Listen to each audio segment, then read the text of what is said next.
Okay, mayong mudto na usab kanatong tanan, Luzon, Visayas, Mindanao. Mayong mudto Philippines, may mudto world, may mudto universe. Ada na punta mga higala din atong tulumanon sa kahanginan, CUNA, Catechesis on Air, ug ako lang gihapon kini inyong ubos nga alagad, Reverendo Padre Edwin A. Acab. No, Biyernes na gyud mga higala, pizza utso na kini sa bulan sa Nobyembre. Ug padayon kita kami mga higala sa amuang kalihukan karong adlaw. Okay, November 8 naman ni Friday. Kutob na lang may karong alas 10:30 mahigala, no? Pagka alas 10:30 magkuan na may kanang magsugod ang amuang kalihukan karong buntaga, mao gihapon mga kalihukan, and then karang alas 10:30 magmisa na may ganina mga alas 10:30 magmisa na may, no? Og nya ang presider homilist mao si Bishop Lito Cortez, ang atong obispo. And then after that, namalandong ni gamay after communion, and then samtang karon naman niudto namin pa ako nilingkod ako gamay mahigala, no? Karon mga alauna na uli na gyud mi, no? So andam-andam na mo higala, no? Andam na mo og welcome, butangin na ninyo welcome ang inyong kumbinto, no? Welcome padre. No, welcome. Pang-welcome po din taon mi kay piaw bagod mga 5 gud din taon kaadlaw mi diri nga namalandong, no, para mas mulig-on pagyud ang amo ang pagpangalagad, no. So akong angyoon ang atong mga parokyano din, alam mo nagkatong mga suod sa pari, nahala butangin ninyo welcome address.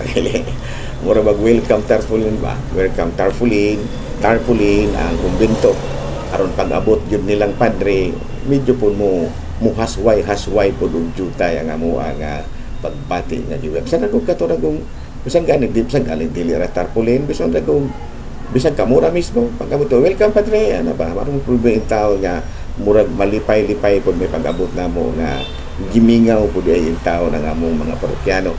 O pag-abot namo na po labi na gyud og mag-anda mong painit. Samot na gyud og mag-anda mong painit para pag-abot namo makapainit pud dayon mi, no? Dayong dunay gamay po nga welcome nga kana bang papel ba kanang murag streamer ba nga welcome Father kinsa ba, no? Father Sagon sa Bais, no? Father Tonton Arnaiz din sa kwado, Father kini gamay lang kong kartulina ibutang-butang po ninyo yung taon diya sa gate sa inyo sa kumbinto ng butang welcome padre, ana pa at least malipay-lipay po din taon may, no? So karon taon may higala alas 12 naman na nag-utol naman gani may karon taon mga 1 o'clock mo na hinay-hinay na migdailos o pamauli kaya nga naman kuha naman human naman ang amang retreat. Okay, salamat kayo ni Father John Era CM nga mo ni-facilitate sa amo ang kining kalihukan, o pasalamat po ta sa Sea Dreams Resort din sa Masaplod Dawin sa ilaha usab nga mainitong pag-abi-abi kanamo, o ang atong kura paroko sa binhan sa Dawin nga si Father si Father Julio Monsignor Julio Cervera. Salamat ug ang tanan gyud nga mga katawhan sa Dawin nga ni welcome kanamo din sa inyo sa amo ang pag-retreat din sa Sea Dreams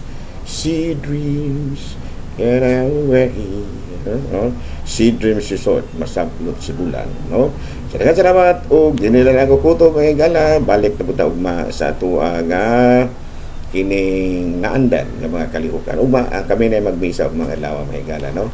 Pana balik nami humana mo ang retreat karong adlaw. Salamat og mayong mudto Pilipinas.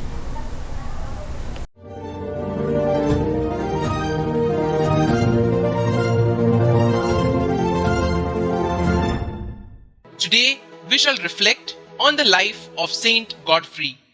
Saint Godfrey was born of prominent French parents. When his father became a widower, he consecrated himself to God. At the age of 5, Godfrey was placed in the monastery of Saint Quentin under the care of the holy abbot Godfrey, who was his godfather. In his youth, Godfrey spent much of his time, day and night, in prayer. Ordained priest at the age of 25, he was soon chosen abbot of Nogent in Champagne, a monastery which was practically in ruins. He rebuilt the abbey and caused the religious spirit to flourish once more in it. In the year 1103, much against his will, he was made Bishop of Amiens. He entered the city barefoot, garbed as a penitent, and lived in the bishop's palace like a monk. Remarkable for his meekness and patience, he showed great charity towards the poor, daily feeding 13 poor people at his own table in honor of Christ and the 12 apostles. Frequenting the hospital of the lepers, he attended to their needs and comforted them. Saint Godfrey took critically ill while on his way to Reims to confer with his metropolitan regarding certain important matters. Having received the last sacraments, he departed joyfully from this life on the 8th of November 1115 in the Abbey of Saint Crispin, where he now lies interred.